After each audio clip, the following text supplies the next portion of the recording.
Hi, my name is Arne Hulstein, and I'm honored to be with you today, even though I'm not really there.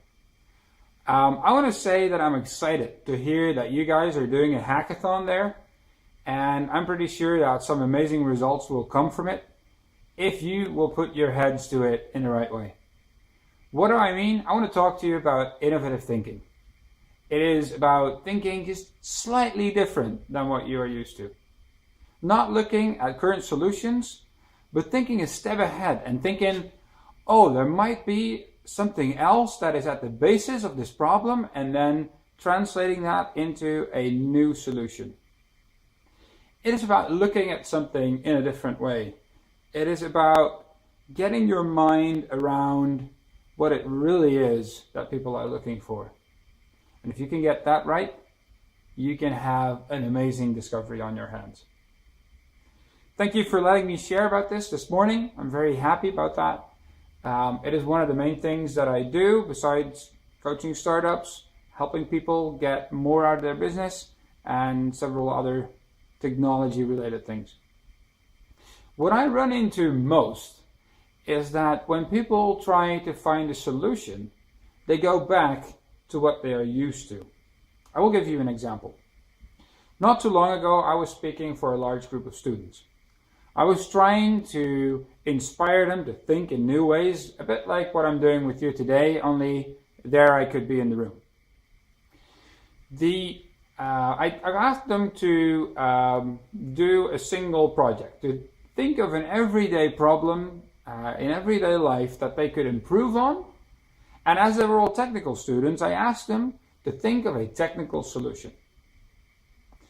They broke up in groups, started talking, and immediately I found that even the people that were saying, oh, I can do this, I can think of this solution, still were thinking in the lines that they already had. You know, thinking of a new way to hear a baby cry in the next room is interesting, but it might not give you the solution that people are really looking for.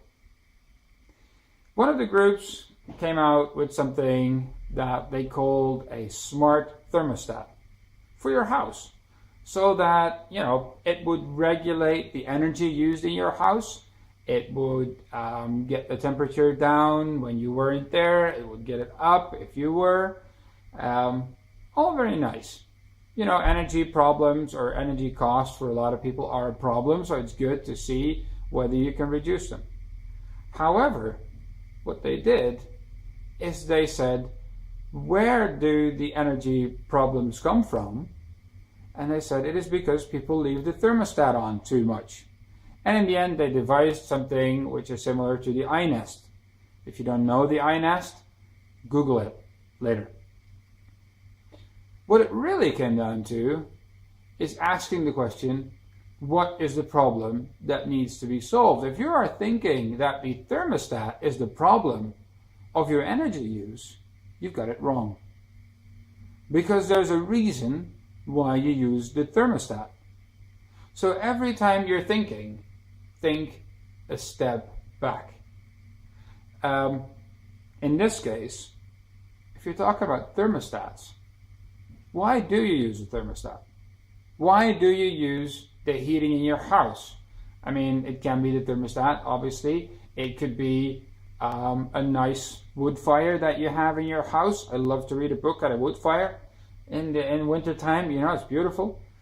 But why do I like to have a fire or the heat on or things like that? Is because I'm cold. That's the main reason. And not even really the fact that I'm cold is the thing that has to trigger the solution. What needs to trigger the solution is the fact that if I'm cold, I'm uncomfortable. And what I'm looking to solve is the fact that in certain situations, I may be cold, I am specifically uncomfortable with the surroundings. And I want to feel good. That's why I switch on the heat. So coming back to the guys, after their presentation, I talked to them and I said, you know what? there's something that you're not solving with this problem, something that might actually trigger much more of an energy saving than you have done right now. Why did you never consider moving back towards feeling uncomfortable? And if you're thinking about being uncomfortable, there's a million new solutions that you can use. You can talk about maybe devising a very thin fabric that you can wear with induction in the floor of your house and maybe even in your furniture, so that you can arrange that while you are moving around in the house, you don't get as much energy into the fabric, so it doesn't need to heat you up that much, because as you move, you get your body heat going, and your body heat, that makes you feel warm, so you're more comfortable to start with. And if you're sitting on the couch and you're reading a book and you're not moving anything, or you're watching TV, or you're, playing with your iPad, or you're, regardless, that's the point where you might need a bit more energy. And the cool thing about this is that, if you are cold, but maybe your partner is not feeling, your partner has different temperature levels that they feel comfortable about, you don't need to raise the heat for the both of you. You can just heat it up for you. So you might be walking around in 22 degrees while your partner is at 20, and you both feel great. That triggered them into thinking a lot of things. But let's move back to the essence of what I'm saying about innovative thinking. Innovative thinking is looking at real world problems, and they can be tiny, they can be huge. You can scale this beyond anything, and I think most of the great inventors did. If you're looking at a guy like Einstein or others, they looked at something that they knew they were going to be able to improve on. But what they didn't do is what we do a lot lately, which is saying, oh, I can go to this 2.0. And then as we say 2.0, we feel really good because it's an improvement. I'm not talking about 2.0. 2.0 is not innovation. 2.0 is a nice improvement. But improvement doesn't necessarily mean innovation. Innovation is when you chuck the textbook out and you really rethink from the bottom. So how do you get to the bottom? Getting to the bottom is about asking more questions. Always ask the extra question. So if you're talking about, let's just say that, I'm here. I'm currently in the Netherlands, right? You are out in the Ukraine. I've got something that I want to share with you. This video.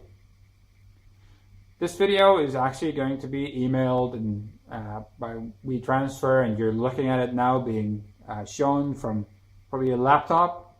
I'm not sure. Maybe on a beamer. Maybe in another way. But what really is the essence is, I want to get my message across. I want to help you guys look at stuff in a different way.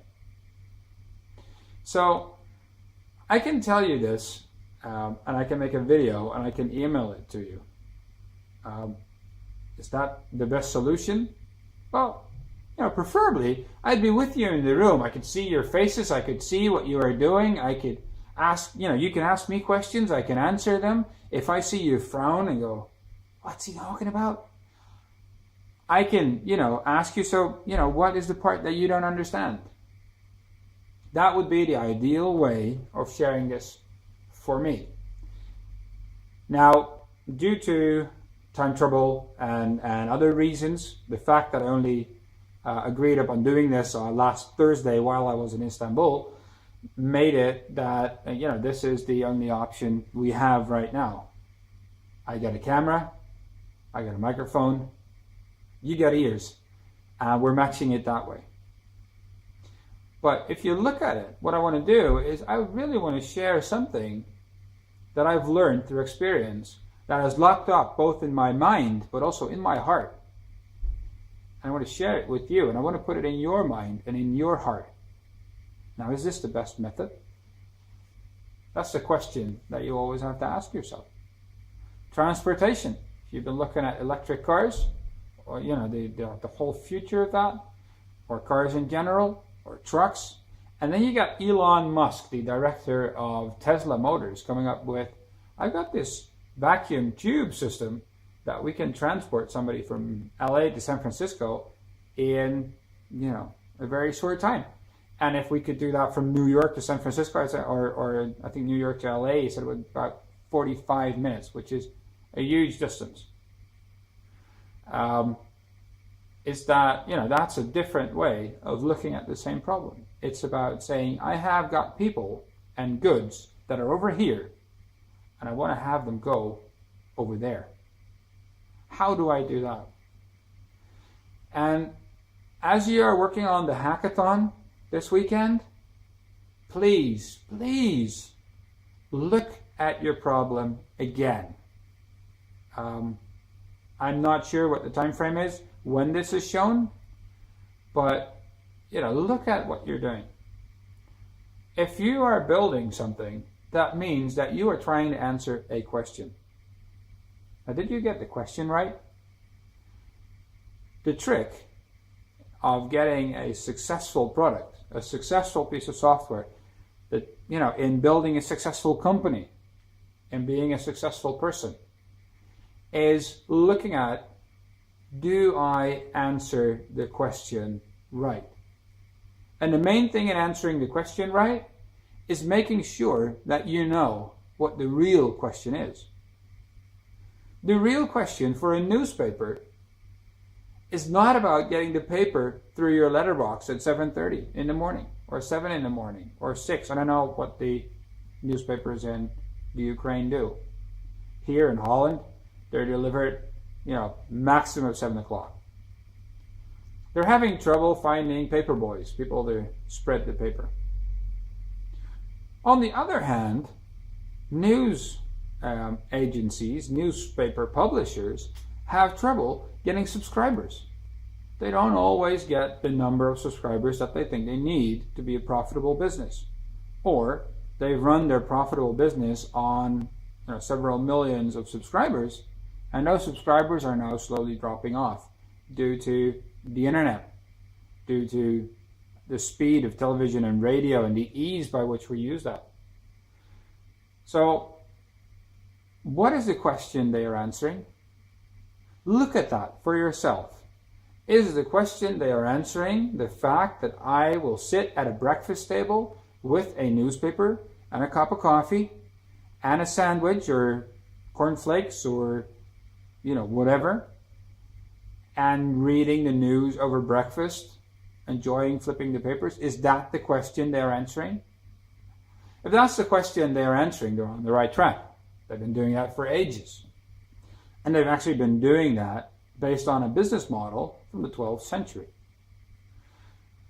But if that is not the question they're answering, what are they doing wrong? Because I'm not particularly interested in newspapers. I'm not particularly interested in having a rather large piece of paper on my table in the morning while I have breakfast. Because I love to have breakfast with my family. That's important for us. We have a time of sharing together. So what is the question? What is the answer that papers are providing me with? Really, the answer that they are providing me with, or should be providing me with, is what's the news? But if you look at the question, what is the news? And then you look at yourself, and you know what? Later on, talk to anybody in your team about this. But you will find out that the question about the news is different for everybody. Because let's pick us, right? I'm not really up to speed with what is happening in the news in Ukraine. I don't know what the big decisions have been that have been made in Kiev last week, or the political situation, or how the country is developing in certain ways. And you don't know that about Holland. We've got a difference in our needs in the news that we're going to be experiencing. Obviously, you're going to be saying, yes, but we have national newspapers, and so do we. That answers a bit of the question. But right now, we're talking technology. We're talking about access to the whole wide world at your fingertips. And what is getting more and more important is knowing what is going on in your field, in your industry. And that can be, that can be tiny. That can be a little bit of news. That can be something that is happening in a niche market. If you are into, Western equestrian riding on horses, cowboy style, so to say, American, you will probably have news that I'm not interested in. I know that for sure. But also, you will have news that only is very interesting to maybe, 2-3 million people worldwide. So what is the answering the newspaper or the publishing company really should be answering? The answer that they really should be answering is, what is the news that Arne wants to experience at what time of the day? And how can we provide that with him or for him? If breakfast is not a good time for me to consume news is when I get to the office and I run through what's been going on around the world that has an effect on my business. And then I'll run through some local news because I want to be in touch with what's happening in my city and in my region, just so that, if there's anything that I can be involved in, I can get involved. And if there's stuff that I can ignore, I can ignore. But for me, the answer of the newspapers isn't anything on paper. It might not even be on an internet website. It might be something that is sent to me. Right now, I use apps like Flipboard and Zeit. If you don't know those apps, dig in. They're valuable. You can select the news that you want to hear. It will show it to you in a very nice and graphical manner. So if you want to do something with that, grab that opportunity. In the end, this is one of the big challenges of the online world. Gathering news, and providing people with the news that they are specifically interested in. I hope you see a pattern that is starting to evolve here. I've got a parcel. I have a parcel sitting right here next to me. Now I want to get that parcel to my friend in Lviv, right? That happens. I can do a couple of things. I can call DHL, right? Or UPS or any of the large shipping companies. I can call them. They will come to me. They will pick it up. I will pay them a ridiculous amount of money. They will take it along. And in the end, it will end up with you. That's nice. But now there's something different. This package is something that means a lot to me. And I want to have it sent out there. And I want to have it delivered in a way that I'm comfortable with. Don't know if you've ever seen the UPS guys. I mean, I'm not knocking UPS, right? Or DHL or any of the others. But it happens that when you go through a larger automated process for sending your parcel, that stuff will get broken. Now, for instance, this is a vase that I've gotten from my grandmother, and it's going to go to a second cousin that I have who's working for a company in Lviv. We're family. This is my grandma's vase. I want that to be delivered nicely. It shouldn't break. It should be handled with care. And I know that just putting a sticker on saying breakable, handle with care, is not going to cut it, because a machine can't read that. Now, I do know that there's a lot of people traveling between Europe and the Ukraine. And, you know, I might be more comfortable giving it to somebody that I know or somebody that a good friend of mine knows so that the package gets there. That is a different way of reasoning, because my need is not for a shipping company. My need is for extra care for a vase to get to my family. Well, like this, there's a million different answers to a billion different set of questions.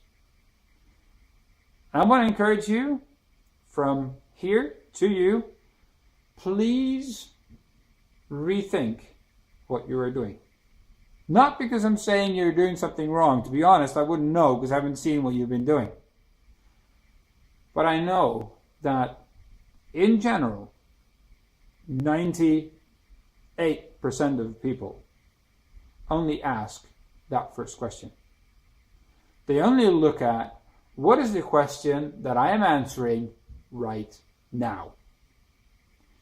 And once you've found that answer, I want to encourage you to ask it again, and again, and again.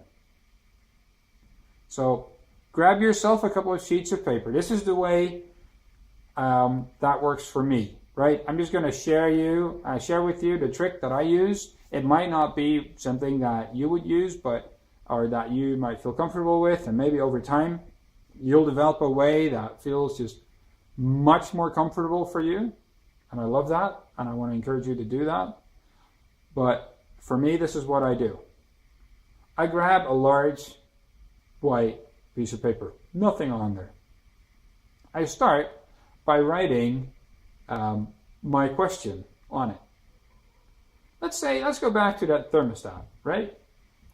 So somewhere about 2/3 of the page, if this is the page, somewhere here I'll write the question, how do I save energy? And I'll make little arrows from there, and I'll just write anything that comes to mind. You know, putting the thermostat a degree lower, wearing a good sweater, maybe making sure that the heat is off as soon as I leave the house, or trying to find out what is the cost of energy of the temperature delta. So what is the optimum temperature to have the house at while I'm not there, and for what period? Because when I'm asleep for 8 hours, I might be able to turn it down to 13 and then have it heat up again 8 hours later when I wake up, if I'm lucky, that I can sleep for 8 hours. Or maybe, when I'm away from the house for an hour, I shouldn't do it at 13 degrees, but I should do it at 17 so that it's 20 again quickly when I get back home. All these little things I write down. And then from there, I'm going to think, okay, but really, if I look at it, I want to save energy costs because, and then I will say, oh, it's too expensive. Because I feel cold. Because I have friends over, I want them to feel comfortable. So I need heat. Start and write more questions as you go along. I want to solve the problem of people not meeting each other in the streets again. Just saying something, right? What really is the problem? Well, ask yourself that question. If you're saying, I met a guy in Istanbul last week who's doing something where people can meet based on their Twitter interests. He would be that software product might be something that falls into that category. But I want to have people meet in the streets. It's an interesting question. It's an interesting goal.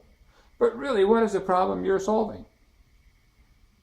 It might be that people are only staring at their phones at bus stations and train stations and walking around shops and even in restaurants nowadays. But is that the problem you're solving? Not really, because there's, people are in touch with somebody somewhere, and solving that problem might not be something that delivers anything to either them or you. But something that you might want to consider is saying, oh, so what I see is that people do not connect in the streets. Why is that? Well, they're connecting to friends through the internet. But we all know that personal contact, having a drink with your friends, hanging out, playing sports, whatever, is going to be much more effective in maintaining your relationship than it is to all share individually what you are doing on your Facebook timeline, or on Twitter, or on Pinterest, or on, and I can go on forever. So if you say, I have a feeling that people that are currently only connected or mostly connected to others through the internet also feel that they would like to connect more in real life and connect to new people in real life, then you've got something that you can talk about, that you can think about, that you can ask the extra question about. The same goes with the parcel service. Why, what if I could have somebody take that package for me? Somebody that I could personally tell, hey man, I know you're taking this package for me. I really appreciate it. But really, really be careful with it, because this is such an important parcel to me. That makes me feel good. That makes me feel like somebody's going to take care of my package. If that guy says, yeah, of course. It's your grandma's vase. I wouldn't want to have anything happen to it. But you know what? I'm flying out to Kiev tomorrow, so I'll take it. And I've got a friend there, and he often goes to Lvov, so I'm going to ask him to bring that for you, and I'll say the same thing to you. Now, there you've answered my question, and there you have a challenge for software. For instance, how do you make that happen? Can we make that happen? Of course we can. We can connect to anybody around the whole wide world. If you've not read it, we're at 6 degrees of separation. You're only 6 degrees, 6 steps away from anybody in this world. So it's great. The same is, I want to come over to Kiev and stay there, but I don't really want a hotel because they're impersonal. And I'd love to be and live with people that are there, so I can get a feel for culture and the way that they act and everything else. So, I'm not going to book the Hilton. And that's where Airbnb came in and said, if you want to share somebody's house, you want to stay in their room, you want to share what's going on, you want to have breakfast together and talk about what's going on in the city, we have a service for you. It's called Airbnb. It's a multi-million-dollar business worldwide. So I want to encourage you that solutions like this are everywhere. And there's new solutions to a lot of problems that you and I have to look at every single day. And please get your mind around stuff. If you want to do a small exercise, get yourself a sheet of plastic. A sheet of plastic, like 5 by 5 meters, a huge piece of plastic. Look at it. Sit together with your team and say, what can we build from this? I'd love to do that with you, but I can't because I'm here. Because it will get your brain ready to rethink. Now, I want to wish you a great weekend. I want to really say that I love what you're doing there. I love you stepping out and taking the challenge of a hackathon. I want to say that I'm sure that you guys are wonderful. That great stuff will come from it if you put your mind to it. Because you guys got great minds, great opportunities. Thank you very much for giving me the time to share this. If you've got any questions, arnehulstein.nl, anything, and just, go get them. You can do it, but ask the extra question. Thank you.